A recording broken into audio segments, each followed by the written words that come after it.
Jason. The sun on your thing. You look Hello, godly. all things digital audience. Excellent, Jason. Greatest website Again ever. with the kissing up. All right, so I know when my bread is buttered. so let me ask you a question. How you were saying that the people finish an ad result, and it could take a day, it could take an hour, depending on the topic.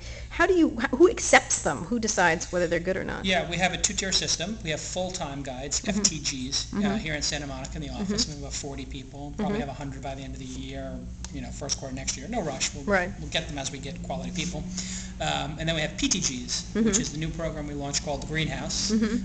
And those are the public. A lot of Wikipedia editors, a lot of former DMOZ editors, bloggers, people who use Dig, Delicious, and I know nothing to do with their lives. they have a lot of time, and they like surfing the web, and so they're information junkies. And so we said to them, pick a search result, write it really well, and we'll pay you $10 to $15 per search result. So it goes up $1 every 5 you complete or so. So if you've done 15, you're getting $13 for each one. If you've done 25, you're getting $14, etc. Right. So that incentivizes you to stick around. You get paid more as you stick around. And people spend a couple of hours on them and do a really good job.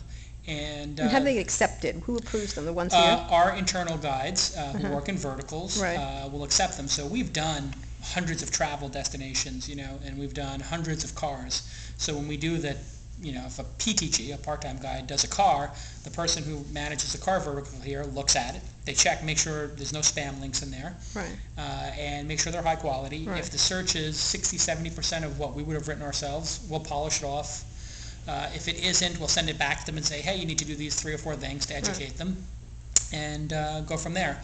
So if you thought about it like Wikipedia, imagine if you went to edit the Wikipedia, and when you went to edit the page on the iPhone, it went to somebody like Peter Rojas from Engadget or Walt Mossberg and said, Walt, do you accept this change? Or Peter, do you accept this change? This person made some changes. And they'd say, yeah, it seems like a pretty good change. I checked it and I put it through.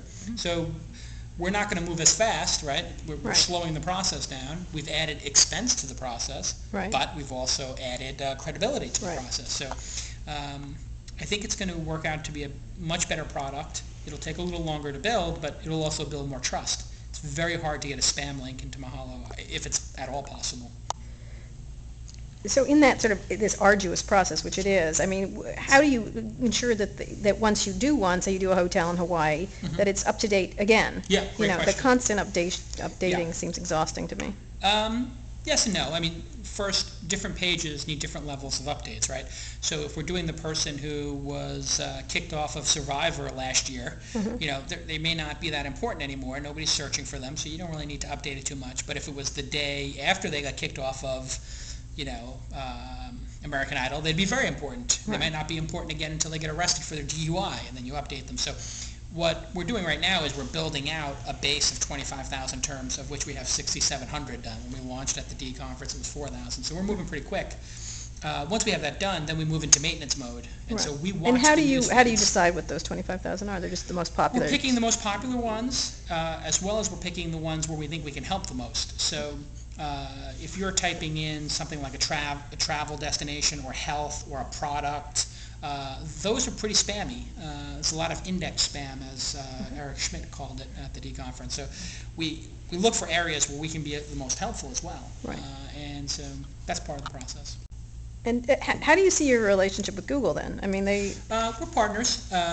We run their ads, and when we don't have a result, we show their results. And we will not have a result the majority of the time. We're doing the fat part of the long tail, the searches you do over and over again. So I think that the model is best served by editorial search, curated search is what we're doing, and then machine search backing it up. So I don't think that they want to put editors on stuff, it's a big question. Can what we're doing scale? Can we keep the pages up to date? There's a lot of question marks. Can we write the search results and make them unbiased? Because there are many of these sort of littered, Michael Wolff had one that was iGuide. Yeah, Michael Wolff is on a very high benchmark to set as an entrepreneur, to be totally Hi, Michael. honest. Anyway, but I'm just saying there's been a lot of these. That was the one I've been waiting to get Michael Wolff back for 10 years. All right, well, there you go. You've done it. So how do you, there's been a lot of these kind of things. Yeah, And Yahoo, in essence, started off that way and abandoned it. Yeah, if you look at the history of search, Yahoo organized everything into a directory, and there used to only be good information on the internet, right? I mean, if you were publishing on the internet, you had to be a certain bar in terms of caliber, intelligence, whatever. So the internet was synonymous with good things. Then Google indexed all that good stuff, and so it was pretty amazing. And then for the last 5, 6, 7 years, you've had a lot of bad actors polluting the internet. And it's a big pollution problem, not just bad content, but in some cases dangerous content like phishing and spyware. But you also have, I think, so you're like Al Gore of the internet. I consider myself like an Al Gore-esque internet guy. But But Al Gore is Al Gore of the internet, so you better be careful about that. Well, no, I mean, he doesn't get involved in information pollution. Soon, he could, at any moment. Absolutely. And you must move aside. Well, no, he'll join our board. Much easier. But it's just a good idea. So yeah, there's this environmental crisis, I think, going on. The worst part about it is, I think, it's the mediocre content, the stolen, the scraped content, because it looks good when you first go to it, and then you're like, okay, I don't know who made this recipe. It looks like it could be good, and where was it stolen from? It just wastes a lot of people's time. Right. So we actually, there's a finite number of amazing sites or great sites, and that's what we're trying to do, is index and organize those. So you're kind of a little bit of a manic entrepreneur. As long as I've known you, you said indeed this is going to be the one you're going to stick at. You got a lot of money from Sequoia and others to be able to do this without. 5-year plan, yeah. Right. So why did you suddenly decide this? Well, I kind of hit the home run in the last company, and so the pressure's off, right? That's a nice place to be as an entrepreneur. And I was able to find something that I think a lot of important players in the space believe in. So. We have News Corp and Elon Musk and CBS and Sequoia and a bunch of other interesting people behind us.